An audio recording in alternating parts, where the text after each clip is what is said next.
Welcome to my channel. आज मैं आपको महिला सशक्तिकरण के बारे में बताऊंगी और जो है, चलिए शुरू करते हैं। देखिए, महिला सशक्तिकरण का मतलब ये नहीं था कि महिलाओं को यदि बराबरी का दर्जा दिया जा रहा है तो महिलाएं पुरुषों को परेशान करें। ठीक है, महिला सशक्तिकरण का मतलब ये था महिलाएं कंधे से कंधा पुरुषों के मिलाकर चलें। जैसे महिलाएं आर्थिक रूप से मजबूत होंगी तो हमारे फैमिली का, हमारे समाज का थोड़ा सा वर्चस्व बढ़ेगा और स्थिति सुधार में आएगी। इसलिए महिलाओं को महिला सशक्तिकरण का अधिकार दिया गया था। महिलाएं कहीं भी संस्था हो, वहाँ भी महिलाएं चढ़ बढ़ कर हिस्सा ले रही हैं। यहाँ चपरासी से लेकर अधिकारी तक बन रही हैं। तो ये किसका असर है? महिला सशक्तिकरण का। हमारे देश में जब भारत की प्रथम महिला IPS बनी थी, किरण बेदी जी, तो उन पर एक मूवी बनी थी। आज हमारे हर 2-4 गाँव छोड़ के IPS IAS अधिकारी बन रही हैं। तो किसका असर है? महिला सशक्तिकरण का, जिससे कि हमें अधिकार समाज में जीवन जीने का मिला है। तो हम उस जीवन जीने के अधिकार को सही तरीके से हमें जीना चाहिए, ना कि अब जैसे कि आज हमारे समाज में क्या है कि महिलाएं शादी हो रही है, लड़कियां इतनी आत्मनिर्भर मैच्योर हो रही हैं कि माँ बाप शादी के रिश्ते कहीं और देखते हैं और लड़कियां कहती हैं हम उसके साथ नहीं रहेंगे, और वो अपनी मनपसंद शादी करती हैं। और शादी करके यदि घर वाले यदि लड़की की बिना मर्जी की यदि शादी कर भी देते हैं तो लड़कियां इतने घटिया हरकतें कर रही हैं कि पति को पता चला पति कमा रहा है, ऐश वो किसी और के साथ कर रही हैं, और पति नहीं कम कमा रहा है तो पता चला कि उनके साथ ऐसी घटिया हरकतें कर रही हैं, जिससे कि मुझे खुद अपनी ज़बान से कहते हुए शर्म आती है कि हमारे समाज में महिलाएं इतना गिर जाएंगी, ये हम लोगों ने कभी सोचा नहीं था। जैसे कि अभी हाल ही में था केस जो गटर में बहा दिया गया। एक आदमी एक पुरुष को काटकर एक पत्नी ने अपने प्रेमी के साथ मिलकर गला घुटवा दिया। अभी हाल में ही शादी हुई थी, औरैया वाला कांड था।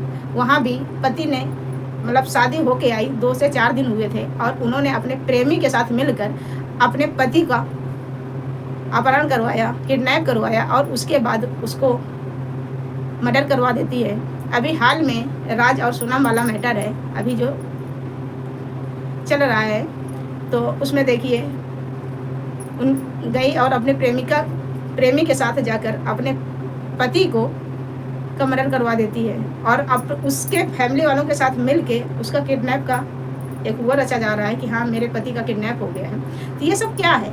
इस तरह की हरकतें यदि आप लोग कर रहे हैं तो ये बताइए कि हमारे समाज में महिलाओं को का सम्मान बढ़ रहा है कि घट रहा है? जिस तरह आप लोग यदि इस तरह करेंगी तो हमारे समाज में क्या होगा? आने वाली जनरेशन हमारी कैसे होगी, क्या होगी?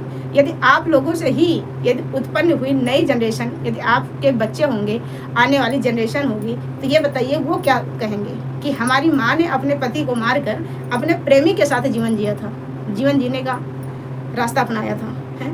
आप अपने बच्चों को क्या संस्कार देंगे? यदि मैं तो एक यही बात कहूँगी कि यदि आपको यदि शादी करने की इच्छा नहीं है तो आप लोग ऐसे काम ना करें। अपने घर वालों को सीधे मना करें कि हम शादी नहीं करेंगे, हम किसी और से शादी करेंगे। यदि घर वाले नहीं मर्जी से तैयार हैं, आपकी शादी करने के लिए तैयार नहीं हैं, तो आपसे मेरी हाथ जोड़कर विनती है, किसी मंदिर में, गुरुद्वारा में जाकर, कोर्ट में अपनी मर्जी की शादी कर लें। ये एक साथ 2-2, 3-3 परिवार ना बर्बाद करें, क्योंकि यदि किसी कारणवश यदि आपके घर वाले शादी कर भी देते हैं तो आप उस लड़के से प्यार से बोलो कि हम आपके साथ नहीं रह सकते हैं और आप मुझे तलाक दे दीजिए, आप अपना रास्ता दूसरा चुन लीजिए, मुझे अपना रास्ता चुन ले, मतलब मेरा रास्ता अलग है, आपका रास्ता अलग है। खुशी खुशी आप छोड़ दीजिए। देखिए, क्योंकि हमारे समाज में क्या है कि लड़के हैं, आज की जनरेशन वो शादी करने से डर रहे हैं, डर का माहौल पैदा हो गया। जैसे 2014 में दामिनी कांड हुआ था तो महिलाएं घर से बाहर अपने बेटियों को निकालने से डरने लगी थी, उसी तरह आज हमारे समाज में पुरुष जो है बहुत डरे और सहमे हुए हैं कि शादी के बाद क्या होगा। आज शादी की शहनाई बज रही है, शादी के 4 दिन बाद क्या होगा किसी को पता नहीं है, क्योंकि यही कांड अभी लगभग रिसेंटली 8 से 10 केस ऐसे हो गए जिससे कि लोगों का दिमाग और दिल दोनों दहल गए हैं। छोटे छोटे बच्चों से भी बात करो तो वो भी कहते हैं हम शादी नहीं करेंगे। तो क्या है, ये हमारे समाज में इस तरह का पहुंच रहा है समाज। तो क्या मतलब हमारे समाज में इसका प्रभाव क्या पड़ेगा? आपने कभी सोचा है? नहीं सोचा ना। हाँ, तो ये ऐसा ना करके कम से कम आप लोग अपना जीवन जिए। सबको जीवन जीने का अधिकार है और किसी की ज़िंदगी छीनने का अधिकार संविधान में नहीं दिया गया है। और नहीं यही कंडीशन रही तो जीवन जीने का और ज़िंदगी छीनने के दोनों अधिकार छीन लिए जाएंगे और फिर आप वही आज से 70 साल वाली स्थिति में आप भी आ जाएंगी। जैसे आपके दादी नानी थी, उनसे पूछिएगा कि आपके साथ में कौन सा व्यवहार होता था। सिर्फ उनको जीवन जीने का अधिकार दिया गया था, सिर्फ शादी होके गई, उनको बच्चे पालने का, बच्चे पैदा करने का अधिकार केवल दिया गया था, चूल्हा चौके का अधिकार दिया गया था। यहाँ तक वो पड़ोसी के घर में किसी से बात करने का अधिकार तक नहीं था।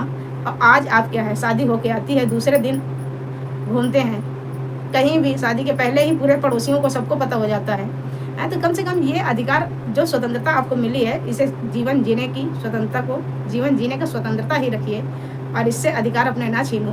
अन्यथा आपकी वजह से, कुछ लोगों की वजह से हर महिला पीड़ित हो जाएगी। तो आप लोगों से हाथ जोड़कर विनती है कि कोई भी लड़की ऐसे दोबारा कांड ना करे। इसलिए धन्यवाद। आपका दिन शुभ हो।